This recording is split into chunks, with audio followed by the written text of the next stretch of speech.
Assalamualaikum warahmatullahi wabarakatuh. Perkenalkan nama saya Muhammad Rizky Ramadhani.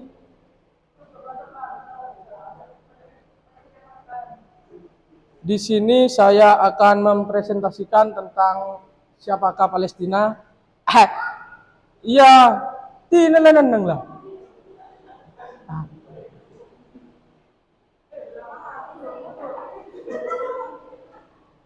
Ini.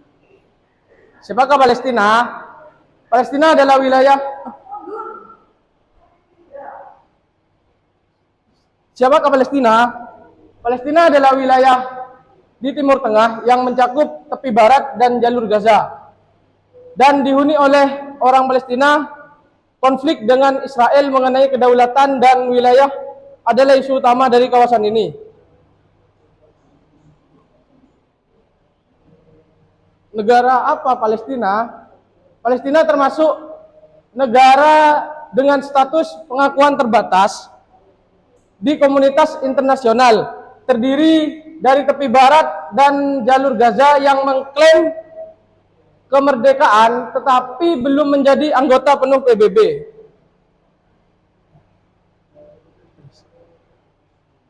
Bagaimana sejarah Palestina? Sejarah Palestina melibatkan penguasaan oleh berbagai kerajaan dan kekaisaran, termasuk Israel kuno, Romawi, kekhalifahan Islam, dan Kesultanan Utsmaniyah. Setelah Perang Dunia I, wilayah ini berada di bawah mandat Britania pada 1948. Pembentukan negara Israel menyebabkan konflik dengan penduduk Arab setempat yang berlanjut hingga sekarang.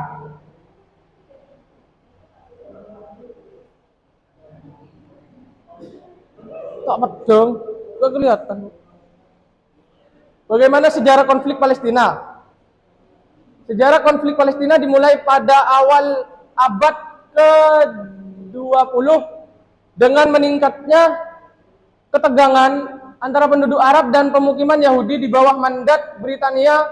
Konflik besar terjadi setelah pembentukan negara Israel pada 1948 yang memicu perang dengan negara-negara Arab dan eksodus besar-besaran penduduk Palestina. Pada perang 1967 mengakibatkan Israel menguasai tepi barat, jalur Gaza, dan Yerusalem Timur. Sejak itu upaya perdamaian dan bentrokan terus berlanjut dengan isu utama seperti perbatasan, hak pengungsi, dan status Yerusalem masih belum terselesaikan.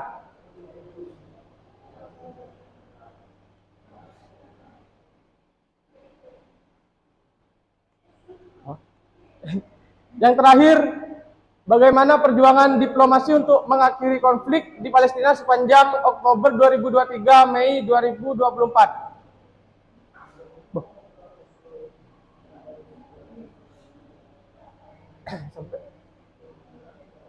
Perjuangan diplomasi untuk mengakhiri konflik Palestina dari Oktober 2023 hingga Mei 2024 melibatkan beberapa inisiatif internasional penting. PBB mengadopsi resolusi untuk mengatasi krisis kemanusiaan di Gaza dan menekankan solusi dua negara.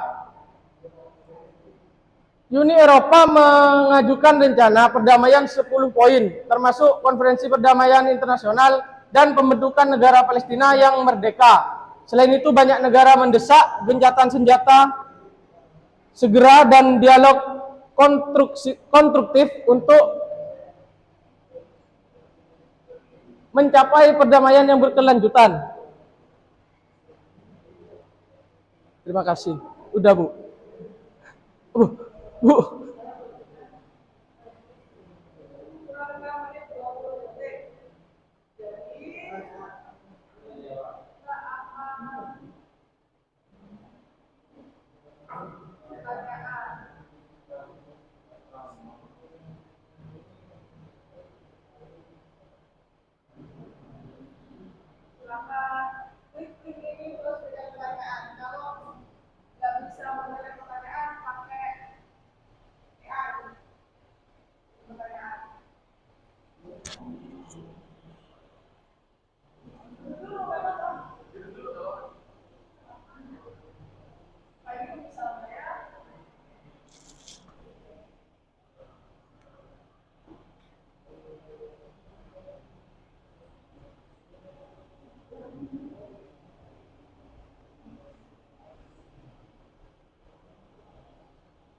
Mak kata hubungi pertanyaan kepi kena.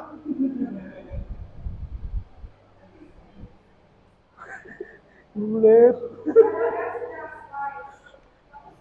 Uh,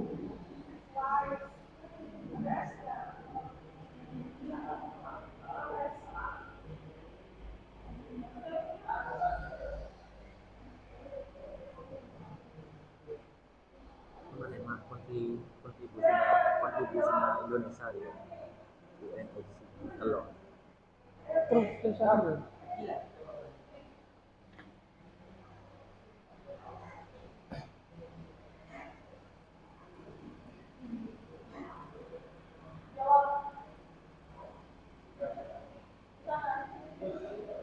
di sini.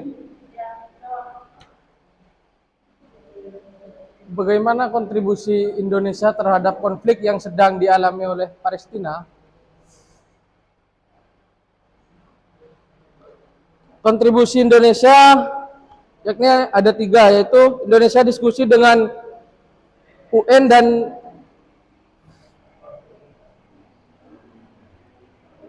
Apa? UN dan ICJ. Yang kedua, Indonesia sering mengirimkan bantuan kemanusiaan, dan yang ketiga, serta sering melakukan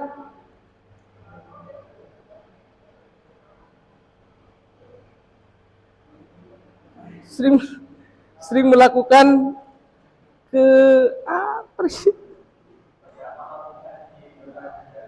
Sering melakukan kedaulatan dengan berbagai pihak untuk mencari solusi bersama. Sering melakukan deklarasi. Sudah, Bu?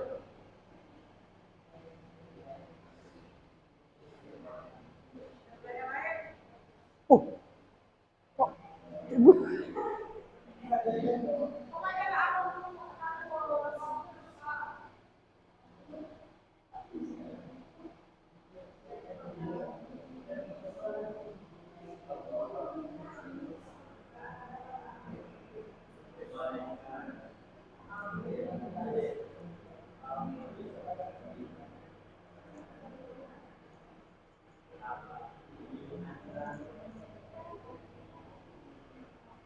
Sebentar, Bu.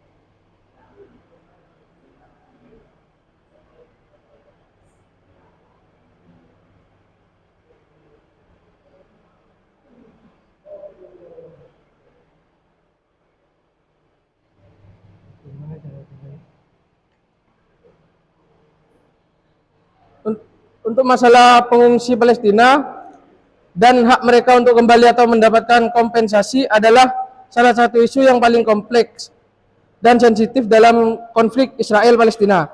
Berikut adalah beberapa pendekatan yang bisa dipertimbangkan untuk menangani masalah ini. Yang pertama itu negosiasi diplomatik dan perjanjian damai, yakni pendekatan dua negara guna untuk mendorong solusi dua negara di mana negara Palestina yang merdeka berdampingan dengan Israel. Yang kedua, kompensasi finansial dan rehabilitasi. Terus yang ketiga, solusi integratif di negara tujuan. Yang keempat, hak kembali. Dan yang kelima, partisipasi masyarakat sipil dan pengungsi. Yang keenam, pendekatan humanitarian. Jadi pendekatan terbaik adalah kombinasi dari berbagai strategi yang barusan saya sebutkan, dengan fokus pada keadilan kemanusiaan dan pragmatisme. Penyelesaian ini harus adil bagi pengungsi Palestina yang akan memerlukan kerjasama internasional yang kuat, itikat baik dari semua pihak yang terlibat, serta komitmen untuk mematuhi prinsip-prinsip hak asasi manusia dan hukum internasional.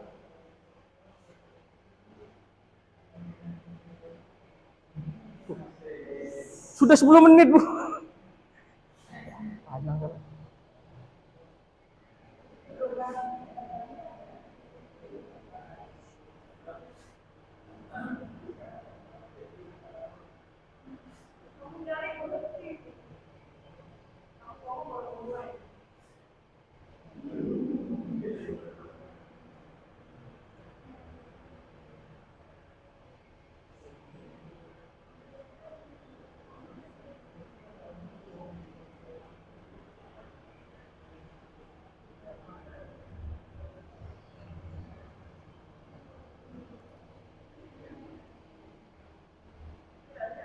Siap.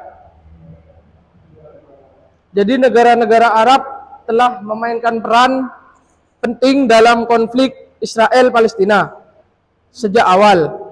Dengan peran mereka berkembang seiring waktu, berikut adalah beberapa aspek utama dari peran-peran negara Arab dalam konflik tersebut.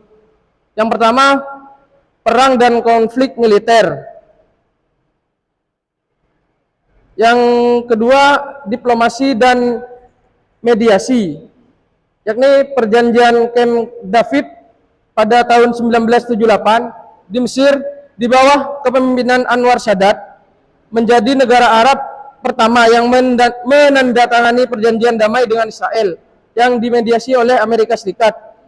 Terus yang kedua, perjanjian Wadi Araba pada tahun 1994 Yordania di bawah Raja Hussein menandatangani perjanjian damai dengan Israel menjadi negara Arab yang kedua. Terus yang ketiga, dukungan finansial dari politik untuk Palestina, yakni dukungan finansial berbentuk bantuan finansial negara-negara Arab, terutama negara-negara Teluk seperti Arab Saudi, Qatar, dan Uni Emirat Arab telah memberikan bantuan finansial dengan signifikan kepada otoritas Palestina dan proyek-proyek kemanusiaan di wilayah Palestina. Yang keempat, normalisasi hubungan dengan Israel. Pada kesepakatan Abraham tahun 2020, beberapa negara Arab termasuk Uni Emirat Arab, Bahrain, Sudan, dan Maroko menormalkan hubungan dengan Israel sebagai bagian dari kesepakatan Abraham dengan mediasi dari Amerika Serikat. Langkah ini menandai perubahan signifikan dalam dinamika politik Timur Tengah. Yang kelima, peran konflik internal Palestina. Yang keenam, posisi terhadap hak pengungsi Palestina. Jadi secara keseluruhan, peran negara-negara Arab dalam konflik Israel-Palestina adalah multifaset dan telah berubah dari konfrontasi militer langsung ke pendekatan diplomatik, dukungan finansial, dan upaya mediasi. Perubahan dalam hubungan antara beberapa negara Arab dan Israel menunjukkan dinamika baru yang mempengaruhi prospek penyelesaian konflik dan masa depan Palestina. Sudah. Terima kasih. Sekian presentasi dari saya. Wassalamualaikum warahmatullahi wabarakatuh.